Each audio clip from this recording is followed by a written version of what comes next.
City Union பேங்க்ல புதுசா அறிமுகப்படுத்திருக்காங்க 5 types of current accounts. Start up, regular, silver, gold, platinum. City Union Bank. Israel மற்றும் Iran இடையிலான மோதல் 2 வாரங்களாக நீடித்து வரும் நிலையில் சில நாட்களுக்கு முன் அமெரிக்க அதிபர் ட்ரம்ப் இரு நாடுகளும் போர் நிறுத்தத்தை ஏற்றுக்கொண்டதாக அறிவித்தார். ஆனால் அதன் பிறகும் இஸ்ரேல் மேற்கொண்ட தாக்குதலால் நிலைமை மீண்டும் பதட்டமாகியுள்ளது. ஈரான் ஏவிய 2 பாலிஸ்டிக் ஏவுகணைகளுக்கு பதிலடியாக தமது தாக்குதல் என இஸ்ரேல் அறிவித்துள்ளது. இதை கண்டித்து ட்ரம்ப் இப்போது போர் நிறுத்தத்தை தொடர வேண்டும் என வலியுறுத்தினார்.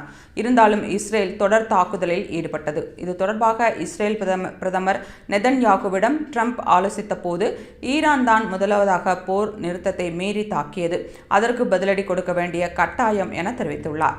இது தொடர்பாக பாதுகாப்புத்துறை அமைச்சர் இஸ்ரேல் கட்ஸ் தெரிவிக்கையில், போர் நிறுத்தத்தை மீறிய ஈரானின் ஏவுகணை தாக்குதலுக்கு பதிலடி அவசியம், அதற்கேற்ப நடவடிக்கைக்கு உத்தரவிட்டுள்ளேன் என தெரிவித்துள்ளார்.